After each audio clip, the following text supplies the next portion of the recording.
This week, we're talking about self-sabotage. You are listening to Love Your Job Before You Leave It, the podcast for ambitious, high-achieving women who are ready to stop feeling stressed about work and kiss burnout goodbye forever. Whether you're starting a business or staying in your day job, this show will give you the coaching and guidance you need to start loving your work today. Here's your host, career coach Corey Lynn. Hey, y'all. Happy Wednesday. I just wanted to share with you that this week I'm having the opposite problem of the problems I had over the summer, which is to say, it's cold in my house. So it's October when I'm recording this, at least. I'm not sure. I think this will still come out in October, maybe November. But for a long time, it was real hot here in my house in Sacramento. And even though I have an air conditioner in my office, it was a really hot summer, especially coming to California from Seattle. And that went on for a long time, y'all. Like well into September, we were like having 90-degree days. And I was like, okay, I think I'm good on that. Okay, cool. And then the weather did finally turn. And I was like, yes, the weather has turned. But Alex Lucchini, girlfriend, is having some stuff done. I don't know, something with like the furnace. And so we are not using it right now. It's not that it doesn't work. It's not that we couldn't use it. But I think when she was demoing the apartment that's in the downstairs of our house, she maybe put a bunch of holes in the ducting because she was doing whatever her projects down there. So we don't want to run it because basically it will not be very effective. We will be like sort of heating ourselves and sort of heating random stuff. Also, we live in this old giant Victorian, and guess what? The furnace only like heats and cools the main floor, and my office is in the upstairs, which I was like, oh, maybe it'll like be warm up there though, like heat rises. But if there's no heat on your house and it's cold out, there's no heat to rise. So long story short, it's cold in my office. I've got 2 sweaters on. Hopefully we'll get this furnace thing dealt with soon. And I think I'm going to order a space heater in the meantime because our power works, at least this week it does. Last week, that was out for a few days. Was that last week? I don't know. Y'all listen, it is an adventure living in an old Victorian house while your girlfriend does a bunch of projects on it. And it's not that I would choose something different. It's just there's always something happening. And I get to use all my coaching tools on myself and all my thoughts and feelings and all the problem solving I need to do around living in this house while we do projects on it. But like, good thing I have all these tools, right? I can't imagine actually having this experience without my coaching tools, which I probably wouldn't have to, because if I didn't have my coaching tools, my girlfriend and I probably would have broken up like 3 years ago. Don't worry, this isn't a secret. She and I joke about this all the time, so it's okay for me to tell you all. Okay. Anyways, enough about that. Let's dig into what we're talking about today. Today, we're talking about sabotage, and specifically self-sabotage. And this is a topic I've wanted to talk to y'all about for a long time, but I kept putting it off because I was like, oh, my thoughts aren't cohesive enough. Like, oh, I don't like have a strong enough teaching about it. And that was my perfectionism talking to me in my head, which is a form of sabotage, to be sure. Like perfectionism blocks us from doing stuff because we're worried that we can't do it perfectly. Or like we do it, but then we don't put it out there or share it with the world because it's not perfect. And that is definitely one way we can sabotage ourselves. And we kind of keep ourselves super small because we keep ourselves only doing stuff that we feel like 1,000% confident we can do 1,000% well. And that tends not to be like how we grow and learn and get better at shit that we're not already good at. And I also think on top of that, if we're trying stuff, but like privately and not getting feedback on it, you can learn while doing that. Like that's definitely a useful technique sometimes, but being willing to be vulnerable and put things out there, even when they're not perfect yet, I think helps us grow a lot faster and get to where we want to go a lot faster. Not that faster is better, like slow and steady is cool too. You know, I'm a big fan of that. But just sometimes it's hard to do the growth like in the vacuum with ourselves. And when we're in the vacuum with ourselves, we're like usually with our own worst critic who then looks at our beautiful thing that's not perfect yet and is like, this is dumb. So Anyways, perfectionism is one of the kinds of self-sabotage I want to talk to y'all about. But the main one I want to talk to you about basically boils down to the word should. Let's pause for a minute and think about this word. What the fuck does the word should even mean? I mean, we're all using it all the time. What does it actually mean?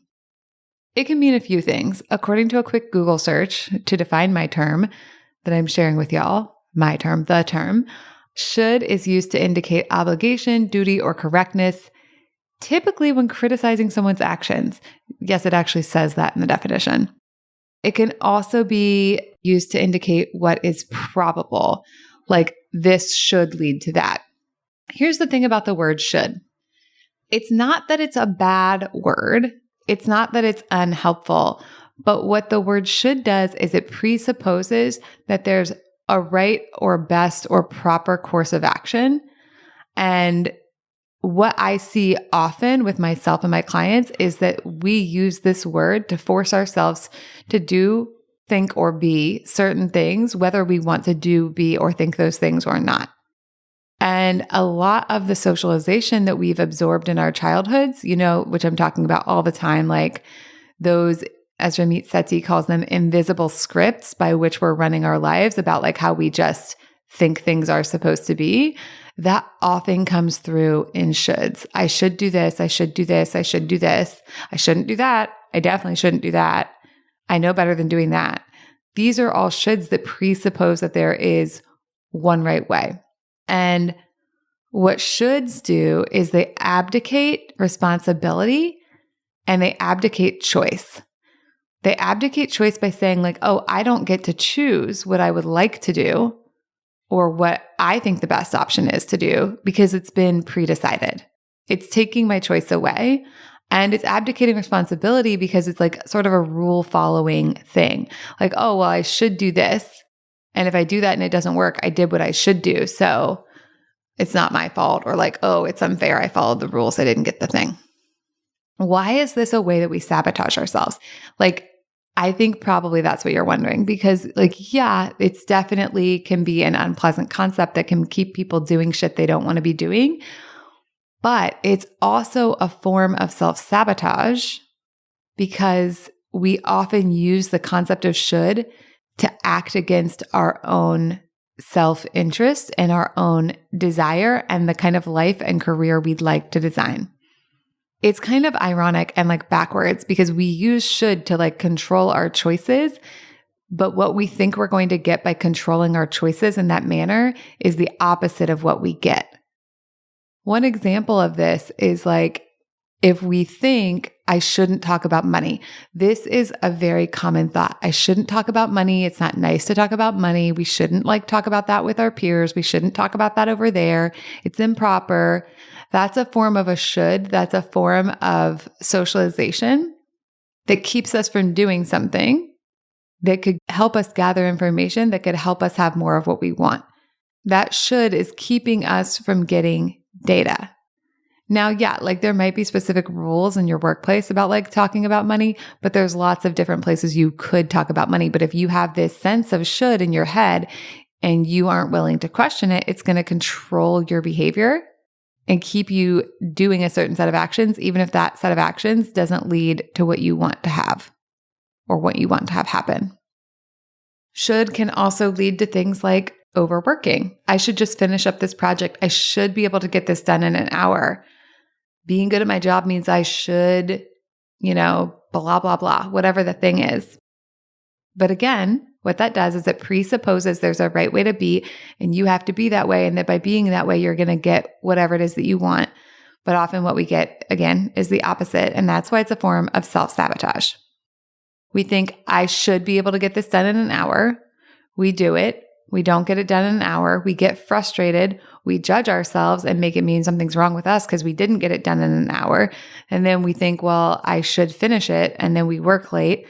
And then what we've actually created is we're pushing ourselves down a burnout path because we've overworked and we feel like shit emotionally from what we made it mean about us that we didn't get the work done in the amount of time our brain said we should be able to do it. So what's left when we take away should? I'm sure that's a question y'all have. People are like, wait, what? If I take away should, I'm going to like, what? We're all going to like run through the streets naked screaming. Probably not. I mean, I don't know what you're up to and what your brain wants to do when we take away should, but for most of us, it's not going to be anything like that. It's going to be probably really subtle shifts for most of us, but shifts into living our life and building our career by our own design and really creating space for our own insight, our own genius, and new interesting ideas. If we take away the idea that there's a should and we have to do things that way, then what's left over is we're like, here's the situation. Here's the outcome I want. How can I get there? Let me brainstorm 5 different ways because there is no one right way. And then let me pick which way I'd like to try. And if that first way doesn't work, like I've got 4 more. And if those 4 don't work, I've got a big, beautiful brain and I can design some new stuff to try out. Taking away the idea of should gives you back your freedom. I think it also opens you up to like a much bigger sense of resilience, because something about the word should also kind of indicates that like if we follow the should, we're going to get it right on the first try.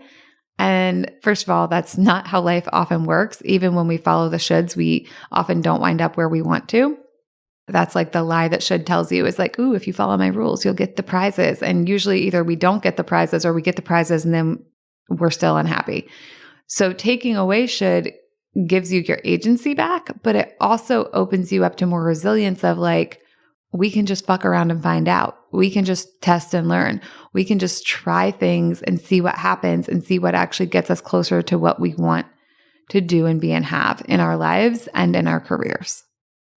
Now, this can feel scary, y'all. I get that. It can feel scary to let go of should. Should can be a little bit like those like bumper guards at the bowling alley. Like a lot of our socialization is causing problems and fucking us up. It doesn't mean the socialization is bad. It just means we want to like be aware and look at it and decide which ones we want to keep. Some of the shoulds you might want to keep, but just asking yourself like, what is the should here? Where did this should come from? Who did I learn this from? Would I take career advice from that person today? If you wouldn't, then I would deeply invite you to question why you're following their shoulds, but we all do that. So like no shade on you if you're doing that. That's very normal. But a lot of the shoulds we don't need anymore. They were things that were instilled into us as ways to parent us and as ways to help navigate us when we were children. We're not children anymore, unless you're literally a child listening to this, in which case some of my teachings may be relevant for you and some of them may not be. And that's a conversation you can have with your parent. And I do think there are coaches specifically for children. That was a bit of an aside. Anyways, what's possible for you without shoulds? What's possible for how you can live your life if you take away the shoulds, or at least are willing to question them? Okay, are shoulds the only kinds of thoughts that cause self-sabotage? No, they're not. We talked about before, perfectionism can cause the self-sabotage. Shoulds can cause self-sabotage. Other kinds of socialized beliefs can also cause sabotage, especially all or nothing thinking is one. So if you think that something has to be this or it has to be that, but what you want is kind of a combination of this and that, the this or that thinking can sabotage you from having this and that. So it might be confusing with me calling it this then that, but let's think about like having a really successful career and raising children, or like having a hobby that you devote a lot of your time to, or having a very happy partnership. We have a lot of ideas in our culture that like you have to choose and you can have one or the other. That's called all or nothing thinking. And that can sabotage you too, because if you think you can only have one or the other, then you're going to make choices to only privilege one or the other. Versus if you question that belief and you're like, maybe I can have both and, then you're going to be willing to see the strategies and steps and tactics you would need to create both the happy, satisfying career and whatever else you want to create, whether it's being really invested in your parenting and spending a lot of time on that, building a really deeply connected, meaningful partnership or relationship, or, you know, having some very time-intensive hobby like doing roller derby, I've heard is really time-intensive. So both and.